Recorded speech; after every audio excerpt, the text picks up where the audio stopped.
Hello anime lovers, स्वागत है आपका ओटाकू रेक्स एक्सप्लेन्ड चैनल पर। और आज मैं एक्सप्लेन करने वाला हूं जुजुत्सु काइजन सीजन 3 के एपिसोड नंबर 9 को।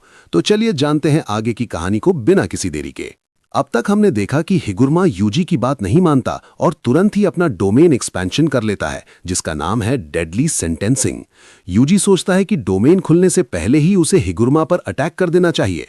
वो भागकर हिगुरमा के पास जाता है और उसे एक पंच मारने की कोशिश करता है, लेकिन उसका हाथ बीच में ही रुक जाता है। हिगुरमा बोलता है कि उसके डोमेन में मारपीट करना अलाउड नहीं है और ये नियम उन दोनों पर लागू होता है। इसके बाद ये दोनों एक कटघरे में खड़े हो जाते हैं। हिगुरमा का डोमेन असल में एक कोर्ट के जैसा है, जहां यूजी के खिलाफ ट्रायल होगा, और हिगुरमा के पीछे जो शिकिगामी है वो इस कोर्ट का जज मैन है। जज बोलता है कि यूजी पर आरोप है कि वो 18 साल से छोटा होने के बाद भी वेगस पार्लर में गया था। हिगुरमा कहता है कि जजमैन को डोमेन में खड़े लोगों के बारे में सब कुछ पता होता है, लेकिन हिगुरमा को यह सारी जानकारी नहीं पता। आखिरी फैसला इन दोनों की दलीलें सुनने के बाद ही होगा।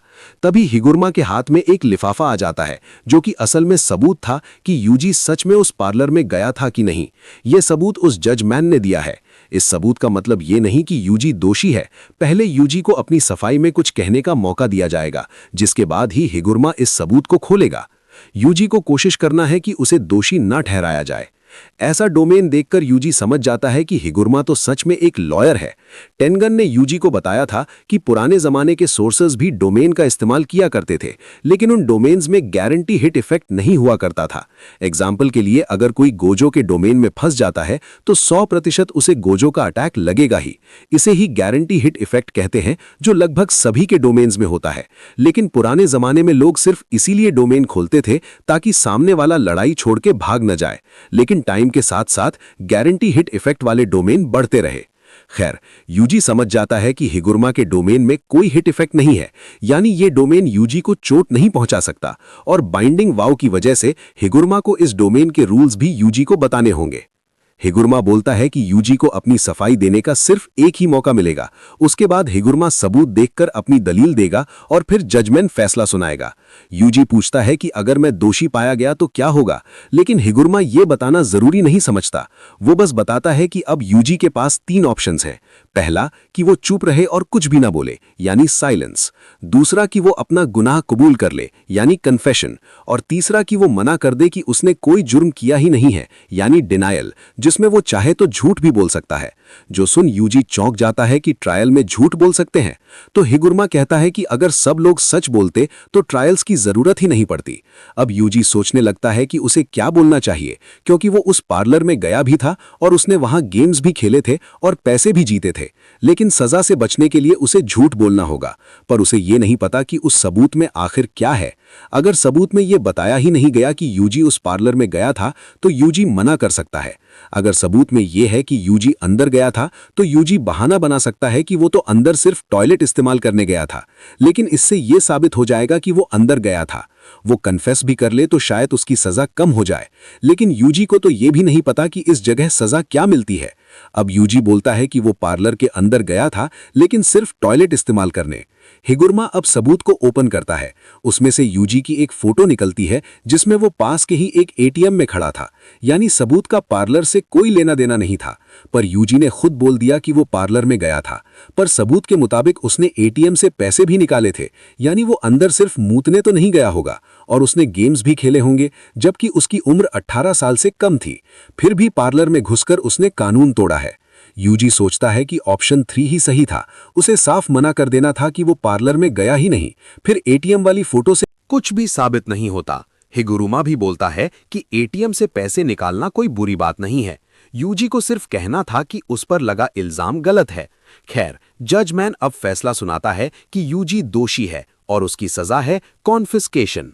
इसके बाद ही जज और डोमेन दोनों ही गायब हो जाते हैं। ये लोग असली दुनिया में आ गए थे। हिगुरमा तुरंत ही यूजी पर अपना हथौड़ा फेंक कर मारता है, जो उसके हाथ पर जाकर लगता है और उसे थोड़ी चोट भी आ जाती है। हिगुरमा फिर यूजी के करीब आता है और वो हथौड़ा गायब होकर वापस उसके हाथ में आ गया था। वो उस हथौड़े को अपनी पावर से बड़ा कर लेता है और यूजी को जोर से मारता है। यूजी समझ जाता है कि हिगुरमा अपने हथौड़े को कहीं से भी बुला सकता है और उसका साइज भी छोटा या बड़ा कर सकता है। हिगुरमा यूजी से कहता है कि तुम तो काफी स्ट्रांग हो, जिस पर यूजी बोलता है कि ये बात मैं 50 बार सुन चुका हूं, लेकिन हैरानी की बात यह है कि मैं अपनी कर्स एनर्जी कंट्रोल नहीं कर पा रहा। हमें बताया जाता है कि हिगुरुमा की उम्र 36 साल है। उसने लॉ यूनिवर्सिटी के सभी एग्जाम्स को बड़ी आसानी से पास कर लिया था, वो भी पहले अटेम्प्ट में। हिगुरुमा के लिए ऐसा करना बहुत आसान था। उसने सिर्फ वहीं दिमाग लगाया जहां जरूरत थी। आसपास के लोग तो उसे जीनियस मानते थे, लेकिन हिगुरुमा जितना अच्छा लॉयर है, उससे कहीं ज्यादा टैलेंटेड सोर्सरर है। पावर मिलते ही उसने अपना डोमेन एक्सपेंशन कर दिया था, और फिर वो अपनी ही टेक्निक को एनालाइज करते हुए उसने बाकी बैरियर टेक्निक्स को भी सीख लिया, और उसके बाद कर्स एनर्जी कंट्रोल करना भी। और पावर मिलने के सिर्फ 12 दिन बाद ही हिगुरुमा ग्रेड 1 के सॉर्सरर जितना पावरफुल हो गया है। कलिंग गेम में एंटर करने से पहले उसने न जाने कितने कर्स स्पिरिट्स को खत्म किया है, और अब तक वो 20 प्लेयर्स को हरा चुका है।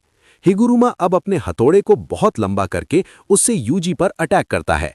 फिर वो अपने हथौड़े को बार बार यूजी की तरफ मिसाइल की तरह भी फेंकता है, लेकिन यूजी किसी तरह सारे अटैक से बच रहा था। हिगुरुमा पूछता है कि तुम अपनी कर्स एनर्जी का इस्तेमाल नहीं कर पा रहे क्या? तो यूजी बोलता है कि नहीं, और इसके पीछे जरूर तुम्हारा ही हाथ होगा। हिगुरुमा बोलता है कि जिसे भी कॉन्फिस्केशन की सजा मिलती है, वो कुछ टाइम के लिए अपनी कर्स टेक्निक का इस्तेमाल नहीं कर सकता है, लेकिन लगता है कि यूजी के पास कोई कर्स टेक्निक है ही नहीं, इसीलिए जज ने यूजी की कर्स एनर्जी को ही उड़ा दिया है। दोस्तों, कर्स टेक्निक हर सॉर्सरर की एक स्पेशल पावर होती है। जैसे मेगुमी अपने शिकिगामी को समन कर सकता है, लेकिन यूजी के पास तो कोई टेक्निक है ही नहीं, वो तो बस लात घूसे ही मारता है। हिगुरुमा मन में सोचता है कि बिना कर्स एनर्जी के भी यूजी उसके सामने टिका कैसे है।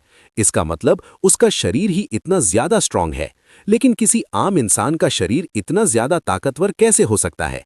ज्यादातर सॉर्सरर्स जब अपनी टेक्निक खो देते हैं तो वो बहुत ही कमजोर हो जाते हैं, लेकिन यूजी की तो कर्स एनर्जी भी डिसेबल कर दी गई है, और फिर भी ये इतने अच्छे से लड़ रहा है। ज्यादातर लोग तो उसके एक हथौड़े में ही निपट जाते हैं।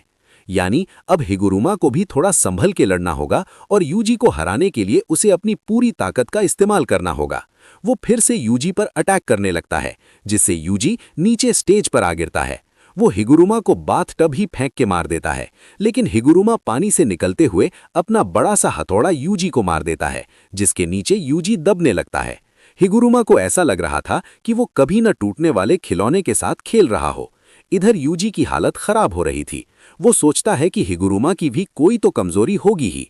तभी उसके दिमाग की बत्ती जलती है, और वो बोलता है कि उसे रीट्रायल चाहिए, इस केस की सुनवाई फिर से की जाए। उसके ये बोलते ही दोनों वापस हिगुरुमा के डोमेन में आ जाते हैं। जजमैन जिसे भी सजा सुनाता है, उनके पास ये अधिकार होता है कि वो रीट्रायल डिमांड कर सकते हैं, जब तक वो इंसान खुद अपना गुनाह कबूल न कर ले। जजमैन अब बोलता है कि यूजी पर इल्जाम है कि उसने शिबुया में ढेर सारे लोगों को मारा है। अब ये सुन यूजी बोलता है कि हाँ, ये सच है और मैं अपना गुनाह कबूल करता हूं। ये सुन जजमैन गुस्सा हो जाता है और बोलता है कि तुम्हें मौत की सजा सुनाई जाती है। दोनों वापस असली दुनिया में आ जाते हैं, और अब हिगुरुमा के हाथ में हथौड़े की जगह एक नई तलवार आ गई थी, जिसका नाम है एग्जीक्यूशनर्स सोर्ड। सबसे बड़ी सजा जो जजमेंट सुना सकता है वो है मौत की सजा। ऐसा होने पर हिगुरुमा के हाथ में एक सोर्ड आ जाती है, और इस सोर्ड से वो अगर किसी को छू भी ले तो उस इंसान की मौत हो जाती है। जी हाँ दोस्तों, ये सोर्ड किसी भी सॉर्सरर को खत्म कर सकती है, गोजो या सुकुना को भी। हिगुरुमा मानता है कि किसी इंसान को समझने का मतलब है उसकी सारी कमजोरियां देखना, लेकिन प्रॉब्लम यह है कि जब वो लोगों की कमजोरियां देखता है तो उसे इंसानियत सुंदर नहीं बल्कि बदसूरत लगती है। रोज रोज क्रिमिनल्स को देखकर उसका दिमाग खराब हो रहा था। उसके लिए हर इंसान कमजोर है, चाहे वो कोई क्रिमिनल हो या फिर यूजी इटाडोरी जैसा इंसान जो सच में अच्छा बनने की कोशिश कर रहा हो। अंधेरे में मोमबत्ती जलाने से अंधकार खत्म नहीं हो जाता है। हिगुरुमा से उसके सीनियर ने पूछा था कि वो लॉयर बनने की जगह सीधा जज क्यों नहीं बन जाता। तब हिगुरुमा ने जज बनने से मना कर दिया था, क्योंकि उसे लगता है कि इंसान कमजोर होते हैं। पर उस समय हिगुरुमा का मानना था कि ये कमियां ही इंसानों को स्पेशल बनाती हैं।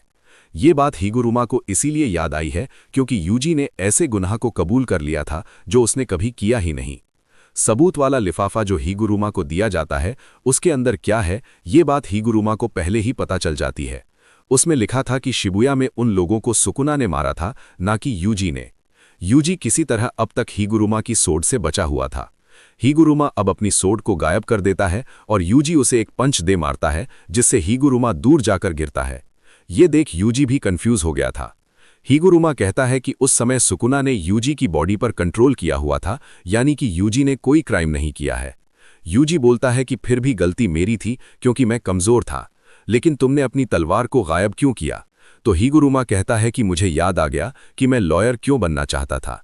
शायद यूजी जैसे और भी अच्छे लोग होंगे जिन्हें हिगुरुमा की जरूरत होगी और वो यूजी को अपने 100 पॉइंट्स देने के लिए भी मान जाता है। दोनों अब कुर्सी पर बैठ जाते हैं।